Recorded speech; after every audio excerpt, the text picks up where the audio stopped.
Konnichiwa semuanya, saya Hiroaki Kato dan kita ketemu di konten Weekly Monolog Hiroaki Kato. Hari ini tanggal 28 bulan April. Sebentar lagi bulan April juga udah selesai dan kita menyambut bulan Mei dengan semangat yang baru. Tapi sebelumnya untuk konten ini aku pengen recap kegiatan-kegiatanku dalam satu minggu ini. Oke, aku mau recap mulai dari tanggal 22 April.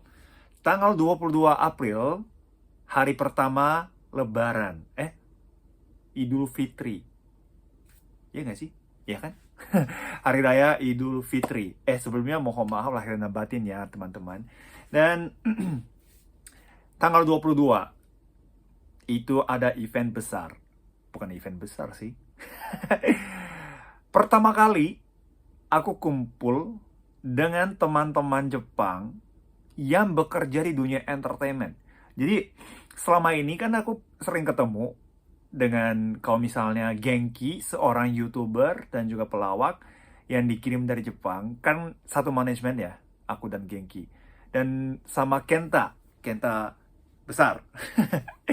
Dia juga seorang pelawak, komedian, dan juga YouTuber juga, dan influencer juga kan. Jadi dulu dulu aku Genki sama Kenta satu manajemen. Sekarang Kenta sudah keluar dari manajemenku, sudah pindah ke manajemennya Ruben Onsu. Tapi kan masih sering ketemu lah, kita masih di satu lingkaran gitu kan. Selain itu juga, akhir-akhir ini ada banyak orang Jepang yang bekerja di dunia entertainment. Bukan hanya pelawak atau penyanyi atau aktor doang, tapi ada influencer-influencer baru yang datang dari Jepang. Dan kemarin tanggal 22 April kita sempat kumpul semua. Bukan semua sih, ada beberapa yang tidak bisa hadir juga. Cuma sebagian besar kita kumpul dan kita makan bareng. Makan siang di Neo Soho. Neo Soho yang di samping Central Park gitu ya.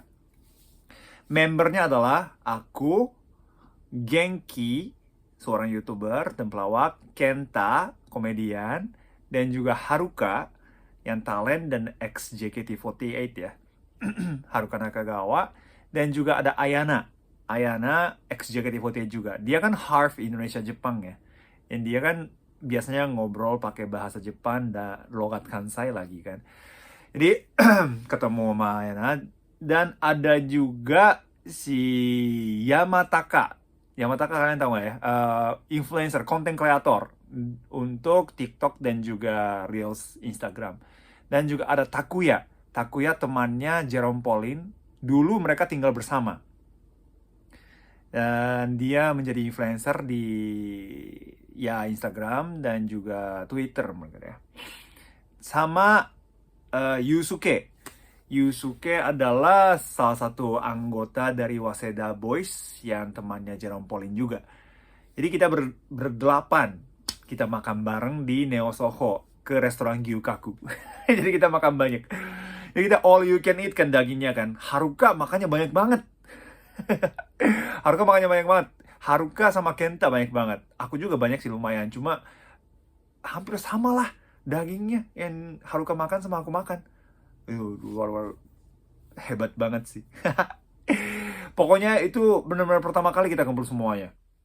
Bahkan sampai si Yusuke sama Haruka Ayana itu kan pertama kali ketemu, kenal di sana. Sama Takuya atau Yamataka sama Haruka juga kayaknya pertama kali ketemu tuh, karena kenal di sana. Aku juga udah lama nggak ketemu langsung sama Haruka kan. Jadi kita ngobrol banyak di situ. Em, Lucu, seru sih, seru banget. Kita ngobrol pakai bahasa Jepang overall ya, tapi kadang-kadang kita campur sama bahasa Indonesia. Apalagi aku ngobrol sama Haruka, bener-bener campur sih, setengah, 50% bahasa Jepang, 50% bahasa Indonesia. Karena dia kan udah jago banget ya. Kenta juga iya.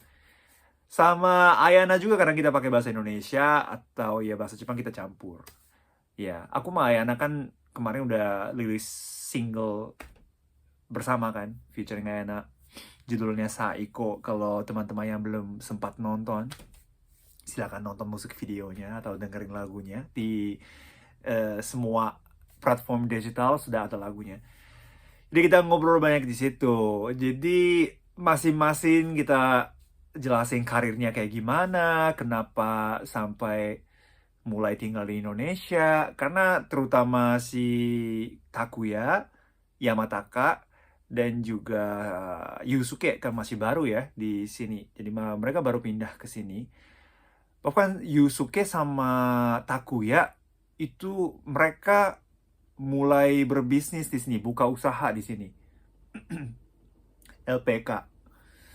Jadi mereka kumpulin orang Indonesia yang mau bekerja di Jepang, mengajar bahasa Jepang atau budaya atau tata krama Jepang, terus mereka mengirim TKI ke Jepang, bekerjasama dengan perusahaan-perusahaan Jepang. Jadi mereka udah bikin LPK, tempatnya di dekat Ben Hill, dan namanya Hare-Hare, LPK Hare-Hare.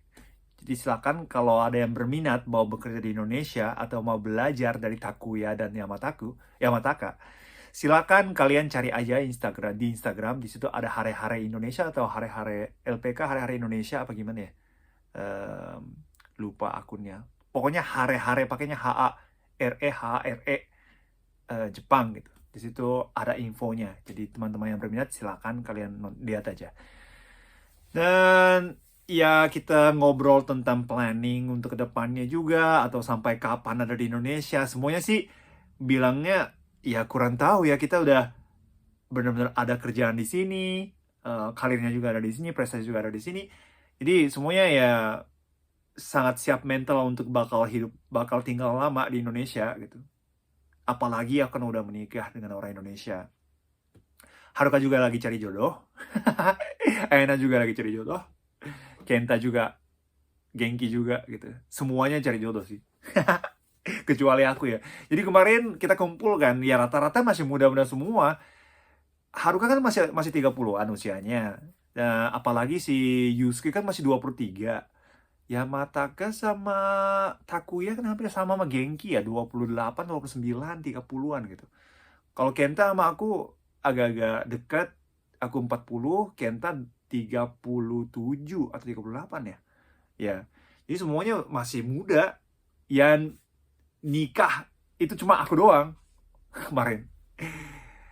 Dan kita habis makan di Gyukaku, kita ke tempat bowling, main bowling. Main bowling. Aku lumayan jago bowling. Tapi lebih jago Kenta kalau lihat dari skornya ya. Dan lagi-lagi si Haruka sangat hebat. Dia melebihi skor 100 kali. Kalau perempuan kan melebihi skor 100 kan lumayan banget kan. Aku 100 berapa ya? 115 apa 118 lupa. Cuma si Kenta 120 berapa gitu kan. Memang jago sih, tapi Haruka juga jago banget. Terus habis itu main game juga. Di situ ada game center kan, playground gitu, game center. Di situ main basket. Haruka jago juga basket. Dia serba bisa ya. Dia serba bisa, olahraga bisa, nyanyi bisa, menari-nari bisa. Semuanya bisa. Lawak bisa juga gitu. Si Yusuke hebat juga sih.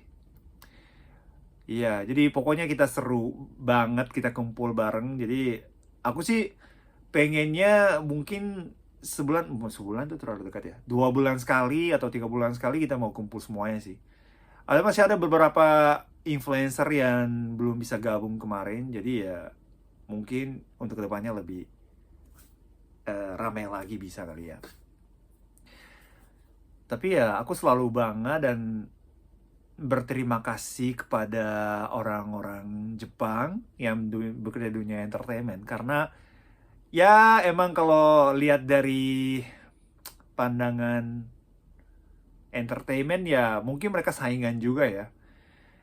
Tapi ya sekaligus kita itu kan teman seperjuangan ya, sama-sama orang asing yang mau berjuang di negara orang, apalagi di dunia entertainment. Itu tidak mudah. Dan Haruka udah 11 tahun di sini. Aku hampir 10 tahun.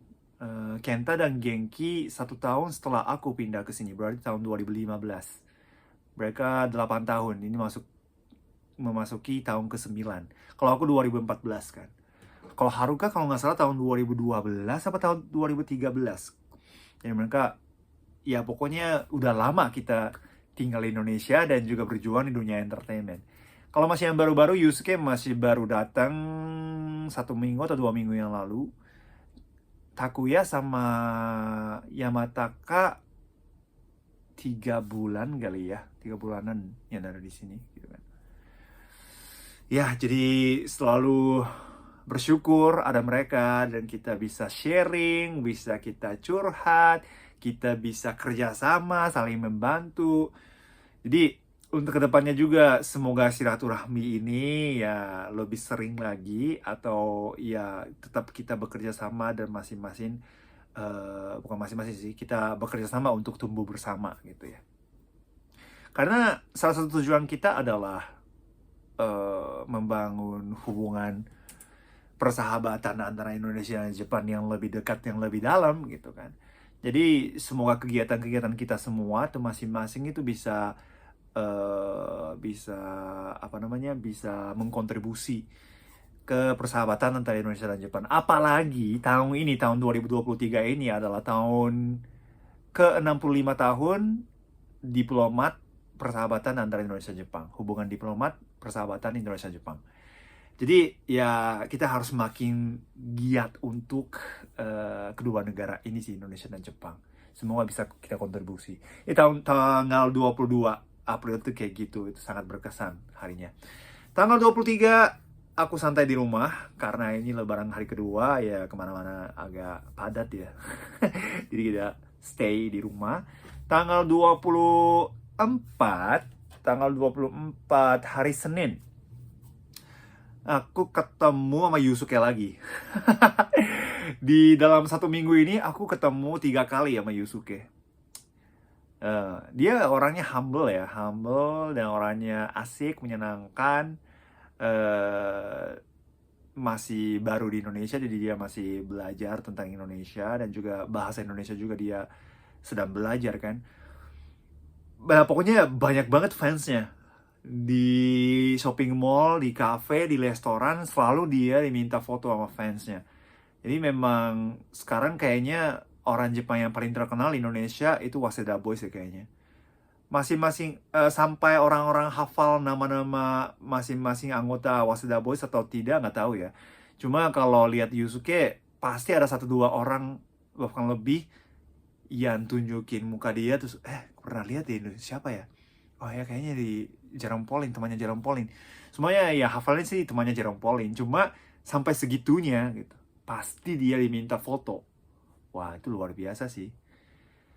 Dia itu bermula dari mahasiswa biasa loh, guys. Mahasiswa biasa kebetulan duduk dekat Jerome Pauline dan sering tampil di kontennya Jerome Pauline, mengubah hidup dia sampai menjadi influencer. Dan dia setelah lulus dari kampus juga dia nggak masuk ke kantor.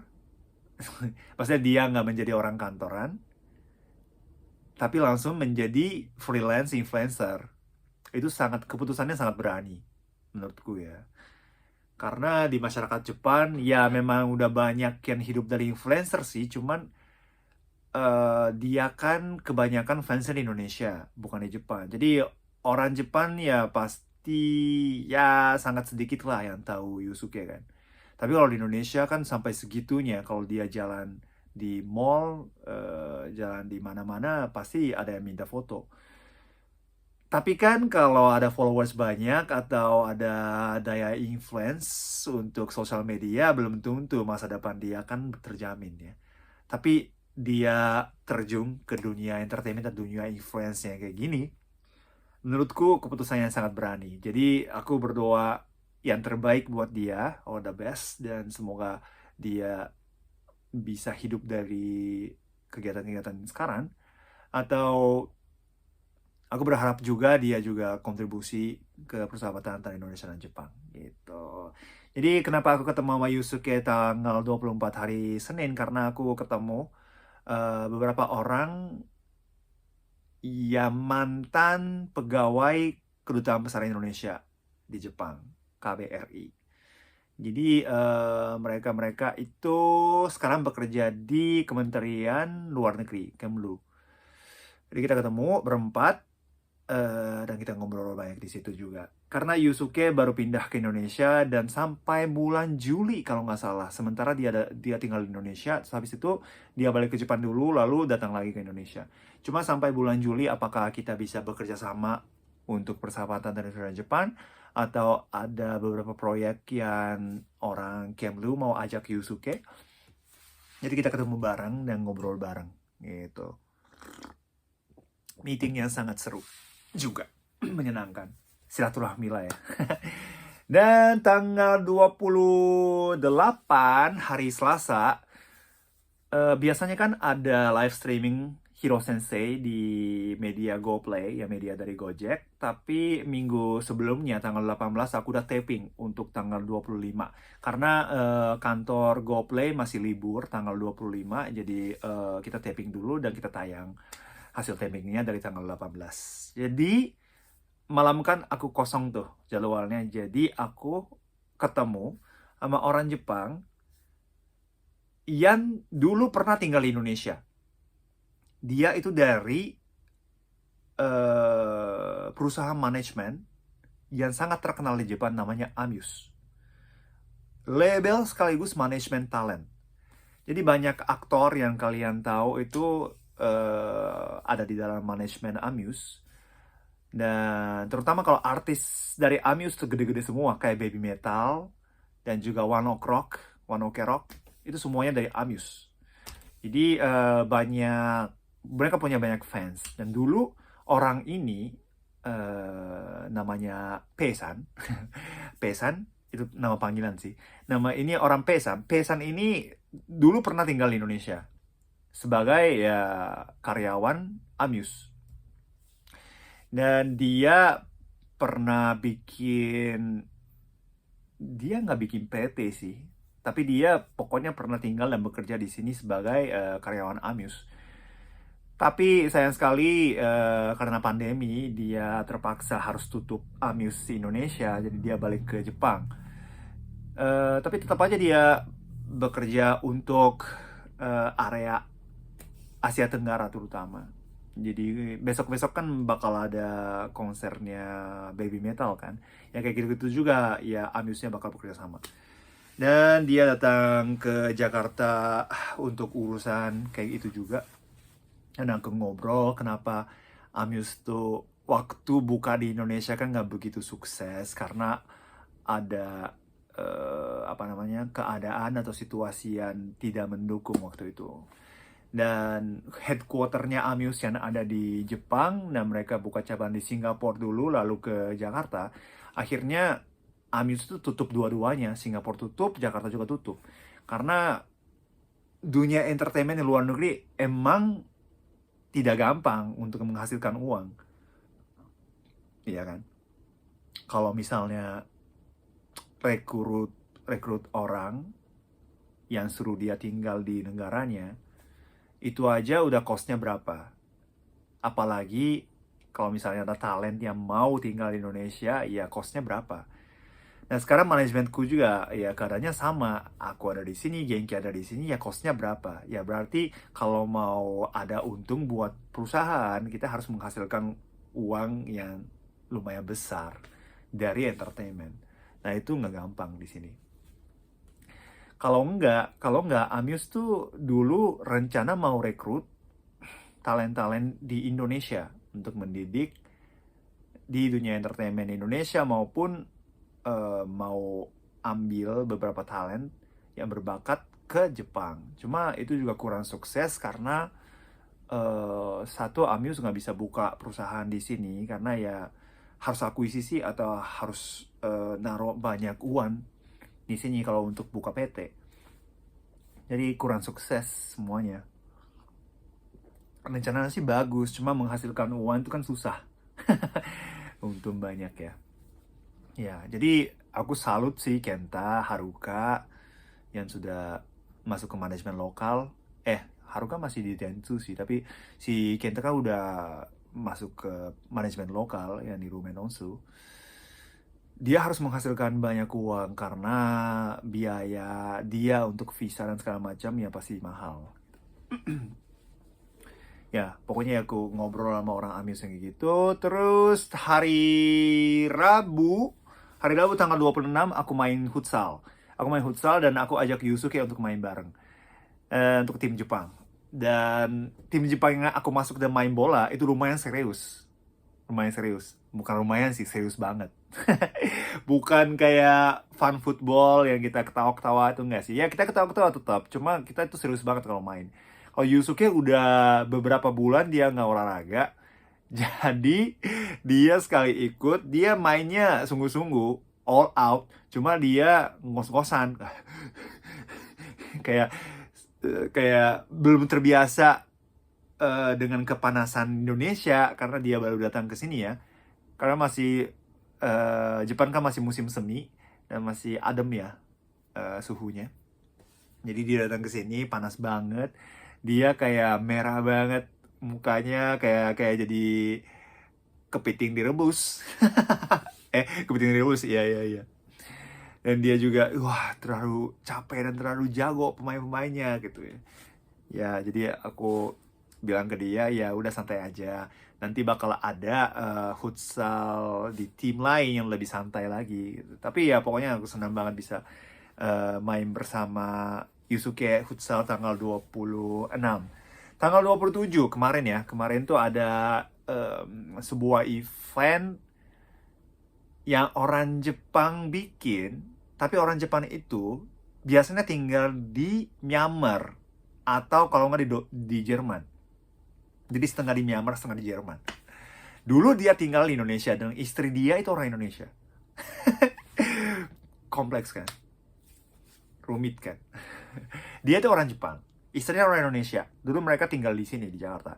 Cuma si orang Jepang ini yang bikin acara yang tanggal 27 hari Kamis, dia itu musisi ya. Dia sutradara dan content creator, filmmaker juga. Dan dia itu ada proyek di Myanmar. Gara-gara itu mereka berdua pindah ke Myanmar. Tapi ada proyek juga di Eropa, di Jerman. Dan mereka memang suka banget tinggal di Jerman. Jadi mereka setengahnya di Jerman, setengah di Myanmar. Dan kali ini mereka mengunjungi ke Indonesia setelah 3 tahun. Selama pandemi mereka sama sekali nggak bisa masuk ke Indonesia. Dan rumah mereka itu masih ada di sini, di Jakarta. Jadi untuk beresin kamar, beresin rumah, dan mereka datang ke sini. Dan si orang Jepang ini bikin acara hari Kamis untuk menikmati lagu-lagu Indonesia atau lagu-lagu Jepang ada berkaitan dengan Indonesia dan Jepang. Jadi ya kalau let's say Kokoro no Tomo, ya kan? Kokoro no Tomo kan lagu Jepang, tapi sangat terkenal di Indonesia. Dan ya kayak gitu-gitu ada banyak lagu yang ada kalau misalnya dirilis di Indonesia tapi di dalamnya ada unsur Jepang. Kalau misalnya ya lagu-lagu Jepang, lagu-lagu Indonesia ya aku translate ke bahasa Jepang juga ya salah satunya. Kayak Dekat di Hati, Sepatu, Moshimo Mata Itsuka yang aku translate dan artis Indonesia langsung yang nyanyi dalam bahasa Jepang. Itu juga ada kaitannya kan. Sebaliknya ada juga penyanyi Jepang yang nyanyi lagu Indonesia ada juga. Kayak misalnya Bengawan Solo gitu kan. Bengawan Solo kan harus ada versi Jepangnya. Dan kayak gitu-gitu tuh banyak. Ternyata ada banyak lagu yang aku belum tahu. Oh ternyata ada unsur Indonesia di dalamnya. Artis Jepang. Kayak kalau misalnya band bernama Da Boom. Gitu THE. Terus BOOM, The Boom namanya. Lagu yang paling terkenal dari mereka itu namanya Shimauta. Shimauta terkenal banget di Brazil juga gitu kan. Nah, mereka itu sempat bikin lagu berjudul Berangkat. Berangkat. Dan di dalam lagu Berangkat mereka campur unsur lagu Okinawa dengan kecak dan juga gamelan Bali. Dan judulnya juga Berangkat itu berangkat dalam bahasa Indonesia. Tapi mereka nulisnya dengan katakana yang huruf Jepang. Ya kayak gitu tuh banyak ternyata. Jadi sangat menarik sekali event itu. Kita dengar bersama atau lihat musik video bersama di Makan Cantik yang ada di M Block. Sangat seru. Aku bisa belajar banyak dari event itu. Dan makin penasaran ada nggak ya lagu-lagu lain yang masih ada unsur Indonesia di dalam lagu Jepang, atau sebaliknya lagu Jepang tapi ada unsur Indonesia di dalamnya. Dan sekaligus aku merasa aku harus bikin lagu original yang ada unsur Indonesia dan Jepang juga, supaya lagu-laguku juga masuk ke kategori itu. Kayak kategori itu kayak world music atau Asian music gitu kali ya. Jadi ya semoga untuk kedepannya aku bisa berkarya lagi untuk yang kategori kayak gitu. Ya, pokoknya begitulah. Dan tanggal 28 hari ini, ya seperti biasa aku bikin live streaming jam 9 malam waktu Indonesia Barat. Dan aku tadi habis ngobrol sama teman-teman penonton live streaming. Sangat seru juga. Oke. Wah, udah 25 menit nih. Wah, lama juga. Terima kasih teman-teman udah nonton atau udah dengar weekly monolog Hiroaki Kato. Dan udah ini habis lebaran nih, minggu depan aku bakal nyanyi di Medan tanggal 7 Mei aku bakal nyanyi di Medan. 1 hari sebelumnya aku pindah ke Medan, aku pergi ke Medan, terus aku rencana keliling beberapa radio. Tanggal 7 baru manggung gitu. Dan minggu depannya lagi masih ada event, beberapa MC ada juga, atau walking event ada juga, ada beberapa meetingnya juga. Pokoknya padat sih bulan Mei. Tapi aku harus bikin lagu untuk album kedua. Itu sangat tidak lancar selama ini. Semoga aku bisa bikin lagu yang puas untuk album kedua setelah kegiatan-kegiatan yang bakal ada di bulan Mei. Oke, sekian, terima kasih teman-teman. Semoga kalian juga sehat dan bahagia selalu, dan kita menyambut bulan baru, bulan Mei, dengan penuh semangat. Sampai bertemu lagi di weekly monolog berikutnya. Nama saya Hiroaki Kato. Terima kasih. Bye-bye.